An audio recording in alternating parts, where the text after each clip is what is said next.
Ayan guys, hello sa inyo. Magluluto naman tayo ng seafood. Ayan, matagal-tagal tayong hindi nagluto. Ayan, ito yung lulutuin natin. Ito guys ay fresh na nakuha namin sa dagat except dyan sa shrimp, tahong, clams. Ayan, kami po yung nagdidig ng clams dyan. So, simpleng recipe lang ngayong araw na to para sa simpleng tanghalian. Naggayat lang kami dyan ng garlic, sibuyas, ayan, at nilagyan din namin ng kaunting butter. Ayan, olive oil yung ginamit namin dyan at kaunting butter. Kaya alam mo na, mahalang butter. Char! So, ayan, nilagay na namin ang sibuyas. Alam nyo guys, kahit simple, basta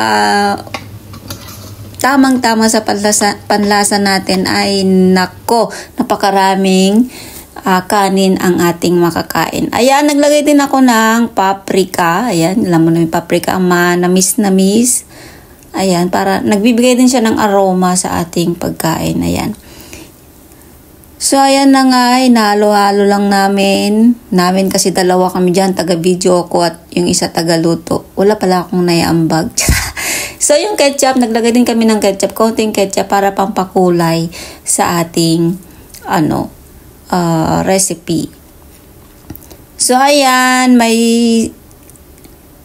naglagay din kami ng brown sugar. Ayan. Ayan, kaunti lang para yung lasa niya ay medyo manamis-napis. Ayan, asin, syempre. At naglagay din kami ng ground pepper. Ayan, ito yung pampalasa natin, seasoning.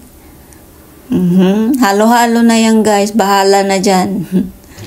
At ito na nga, nilagay na namin ang lahat ng ingredients ng ating seafood. Bala yung seafood, pinakulo na namin yan lahat.